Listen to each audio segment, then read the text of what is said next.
നാളെ പെസഹയാണ്. ഈ ദിവസം നമ്മളെ ഓർമ്മിപ്പിക്കുന്നൊരു പാഠത്തിനപ്പുറം എനിക്ക് ഇതൊന്നും പറയാനില്ല. ക്രിസ്തു ഒരിക്കലും കുറ്റവാളിയായിരുന്നില്ല. പക്ഷേ അവസാനം എന്താ ഉണ്ടായത്?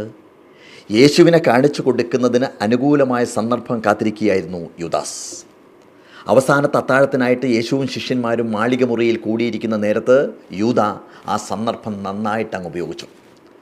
അത്രയും കാലം ഒപ്പം കൊണ്ടു നടന്ന ഒരാൾ, അതും അത്താഴത്തിന് മുമ്പായി മുഴുവൻ ശിഷ്യരുടെയും കാലുകൾ കഴുകി തുടച്ച് അവരൊന്നിച്ചിരുന്ന് അത്താഴം കഴിക്കുമ്പോഴാണ് അയാൾ ചതിച്ചത്. അതിനു മുമ്പ് തന്നെ ജീസസ് പറഞ്ഞു, നിങ്ങളിൽ ഒരുവൻ എന്നെ ഒറ്റിക്കൊടുക്കും. യേശുവിൻ്റെ വക്ഷസ്സിൽ ചേർന്ന് കിടന്നുകൊണ്ട് ഒരു ശിഷ്യൻ ചോദിച്ചു, കർത്താവേ, ആരാണത്? യേശു പറഞ്ഞു, അപ്പക്കഷ്ണം ഞാൻ ആർക്ക് കൊടുക്കുന്നുവോ അവൻ തന്നെ. അപ്പക്കഷ്ണം ആദ്യം സ്വീകരിച്ചതാരാ? ഈ യൂദാസായിരുന്നു. അതും കഴിച്ച് ഒറ്റിക്കൊടുക്കുന്നതിന് കിട്ടിയ 30 വെള്ളിക്കാശുകൾ നിറച്ച പണസഞ്ചിയുമായിട്ട് യൂദാസ് പുറത്തേക്ക് പോയി. മനസ്സിലായില്ലേ? ഒപ്പം കൊണ്ടു നടന്നവർ ഒറ്റിക്കൊടുക്കുന്ന കാലം ഈ ലോകത്ത് അന്നും ഇന്നും എന്നും ഉണ്ടായിരുന്നു എന്നർത്ഥം. ഇനിയുണ്ട്. അതുവരെ ഒപ്പം നടന്ന ശീമയോൻ പത്രോസ് പ്രധാന പുരോഹിതൻ്റെ കൊട്ടാരത്തിലേക്ക് കടക്കുമ്പോൾ വരെ ക്രിസ്തുവിന് ഒപ്പം ഉണ്ടായിരുന്ന പത്രോസിനോട് അവർ ചോദിക്കുകയാണ്, നീ ക്രിസ്തുവിൻ്റെ ശിഷ്യനല്ലേ എന്ന്. പത്രോസ് പറഞ്ഞ മറുപടി കേട്ടോളൂ, അല്ല, ഞാൻ അയാളുടെ ആരുമല്ല എന്ന്. ഇതാണ് ലോകം. ക്രിസ്തു കുറ്റവാളിയല്ല എന്നുള്ള കാര്യം യഹൂദിയയിലെ ഗവർണർ ജനറൽ പൊന്തിയോസ് പിലാത്തോസിന് കൃത്യമായിട്ട് അറിയാമായിരുന്നു. പക്ഷേ ആൾക്കൂട്ടം ക്രിസ്തുവിനെ ക്രൂശിക്കാൻ വേണ്ടിയിട്ട് ഇങ്ങനെ അലമുറയിട്ടുകൊണ്ടിരിക്കുകയായിരുന്നു. പിലാത്തോസ് അധികാരമോഹിയായിരുന്നു സത്യത്തിൽ. ആൾക്കൂട്ടത്തിൻ്റെ ആവശ്യത്തിനെതിരായിട്ട് നിന്നു കഴിഞ്ഞാൽ തൻ്റെ ഭാവി അനിശ്ചിതത്വത്തിലാവും എന്നുള്ള കാര്യം അയാൾ പേടിച്ചിരുന്നു. എങ്കിലും അയാൾ ക്രിസ്തുവുമായിട്ട് സംസാരിച്ചു.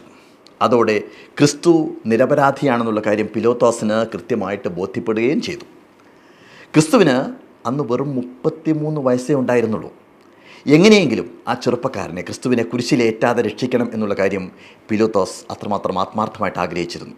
അങ്ങനെ പിലാത്തോസ് ആൾക്കൂട്ടത്തിനിടയിലേക്ക് നടന്നു. ആൾക്കൂട്ടത്തോട് ഒരിക്കൽ കൂടി അദ്ദേഹം പറഞ്ഞു നോക്കി, ജനങ്ങളെ, അവനിൽ ഒരു കുറ്റവും ഞാൻ കാണുന്നില്ല. അവനോടൊപ്പം ക്രൂശിക്കാനായിട്ട് 2 കുറ്റവാളികൾ കൂടിയുണ്ടവിടെ. അവർ കൊടും കുറ്റവാളികളാണ്. ഒരാൾ 3 കൊലപാതകം ചെയ്ത ഒരാളാണ്. രണ്ടാമത്തെ ആളാണെങ്കിൽ 7 കൊലപാതകം ചെയ്ത ഒരു മദ്യപനാണ്. ക്രിസ്തു മാത്രമാണ് കുറ്റങ്ങളൊന്നും ചെയ്യാത്ത ആൾ. എല്ലാ പെസഹാ ദിനത്തിലും ഒരാളെ വിട്ടയക്കുക എന്നുള്ളത് പതിവുള്ള കാര്യമാണെന്നുള്ള കാര്യം നിങ്ങൾക്കറിയാമല്ലോ. നിരപരാധിയായ ക്രിസ്തുവിനെ നിങ്ങൾക്ക് വിട്ടുതരട്ടെയോ? അവിടെയാണ് വികലമായ ആൾക്കൂട്ട മനഃശാസ്ത്രം പുറത്തു വരുന്നത്. യേശുവിൻ്റെ ശത്രുക്കളിൽ ആരോ ഒരാൾ വിളിച്ചു പറയുന്നു, ബറാബാസ്, ഞങ്ങൾക്ക് ബറാബാസിനെ മതി, അയാളെ വിട്ടേക്കൂ, ക്രിസ്തുവിനെ ക്രൂശിക്കൂ. അത് കേട്ട് ആ ആൾക്കൂട്ടം മുഴുവൻ ഒറ്റ ശബ്ദത്തിൽ അത് ആർത്തു വിളിച്ചു. ബാക്കിയെല്ലാം ചരിത്രമാണ്. ആൾക്കൂട്ടത്തിൻ്റെ ഈ മനഃശാസ്ത്രത്തെക്കുറിച്ച് അന്നു മുതൽ പഠനം തുടങ്ങിയതാണ്. ഫ്രോയിഡ് മുതൽ എത്രയോ മനഃശാസ്ത്രജ്ഞന്മാർ പഠിക്കാൻ ശ്രമിച്ചത് ഇതിനെക്കുറിച്ച് തന്നെയാണ്. ഒരു സംഘത്തിൻ്റെ ഭാഗമാകുമ്പോൾ എന്തുകൊണ്ടാണ് മനുഷ്യർ അവരുടെ ഉത്തരവാദിത്വവും വ്യക്തിത്വവും ഒക്കെ ഉപേക്ഷിക്കുന്നത് എന്നുള്ള കാര്യമാണ് പഠിച്ചത്. ഒരാൾ കുരിശിലേറ്റപ്പെട്ടാലും ആത്മഹത്യ ചെയ്താലും ആൾക്കൂട്ടത്തിൻ്റെ അഹന്ത അവസാനിക്കാത്തത് എന്തുകൊണ്ടാണെന്ന് പഠിക്കാൻ ശ്രമിച്ചത്.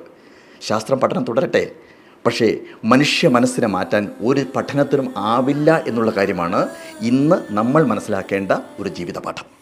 ജീവിതം ഒരു പാഠപുസ്തകം.